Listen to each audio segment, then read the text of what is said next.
इस्लाम में काम करने में सक्षम होने के बावजूद भीख मांगना एक निंदनीय कार्य है। ऐसे व्यक्ति को फकीर या गरीब नहीं माना जाएगा, बल्कि उसे स्वार्थी और धोखेबाज माना जाएगा।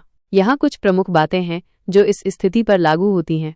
काम करने की क्षमता। इस्लामी शिक्षाओं के अनुसार यदि कोई व्यक्ति शारीरिक और मानसिक रूप से काम करने में सक्षम है तो उसे अपनी आजीविका कमाने के लिए काम करना चाहिए। भीख मांगना केवल उन लोगों के लिए उचित है जो वास्तव में असहाय हैं और जिनके पास कोई अन्य विकल्प नहीं है। धन का दुरुपयोग। यदि कोई व्यक्ति भीख मांगकर धन जमा करता है और फिर भी भीख मांगना जारी रखता है तो वह उस धन का दुरुपयोग कर रहा है जो वास्तव में जरूरतमंद लोगों की मदद के लिए है। यह एक अनैतिक कार्य है जो समाज में असमानता को बढ़ाता है। अल्लाह की अवज्ञा। इस्लाम में काम को एक सम्मानजनक कार्य माना जाता है और अल्लाह ने हमें अपनी आजीविका कमाने के लिए प्रयास करने का आदेश दिया है। काम करने में सक्षम होने के बावजूद भीख मांगना अल्लाह के आदेश की अवज्ञा है। लोगों को धोखा देना। ऐसे लोग जरूरतमंद होने का नाटक करके लोगों को धोखा देते हैं। यह एक अनैतिक और निंदनीय कार्य है।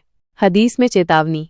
अल्लाह के रसूल सल्लल्लाहु अलैहि वसल्लम ने फरमाया, जो व्यक्ति लोगों से भीख मांगता रहता है वह क़यामत के दिन इस तरह आएगा कि उसके चेहरे पर गोश्त का एक टुकड़ा भी नहीं होगा। सही बुखारी। इस हदीस से पता चलता है कि भीख मांगने का कार्य कितना निंदनीय है, खासकर उन लोगों के लिए जो काम करने में सक्षम हैं। इसलिए यदि कोई व्यक्ति काम करने में सक्षम होने के बावजूद भीख मांगता है और धन जमा करता है तो उसे अपने कार्यों पर पश्चाताप करना चाहिए और अपनी आजीविका कमाने के लिए काम करना शुरू करना चाहिए।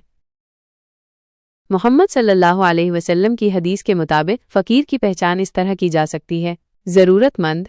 फ़कीर वो है जिसे अपनी बुनियादी ज़रूरतों को पूरा करने के लिए पर्याप्त नहीं मिलता है। उसे भोजन, वस्त्र और आश्रय जैसी आवश्यक वस्तुओं की कमी होती है। सवाल न करने वाला। एक सच्चा फ़कीर अपनी ज़रूरतों के लिए दूसरों से सवाल नहीं करता है। वो अपनी गरिमा बनाए रखता है और दूसरों पर बोझ नहीं बनना चाहता। लोगों से बेपरवाह। फ़कीर लोगों की राय या उनकी प्रतिक्रियाओं के बारे में चिंतित नहीं होता है। वो अल्लाह पर भरोसा रखता है और अपनी स्थिति से संतुष्ट रहता है।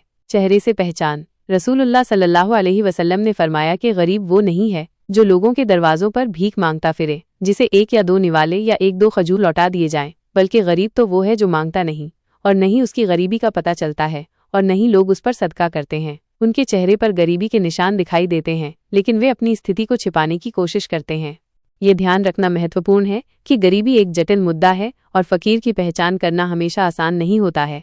हमें दूसरों के प्रति दयालु और सहानुभूति रखने और ज़रूरतमंदों की मदद करने के लिए तैयार रहना चाहिए।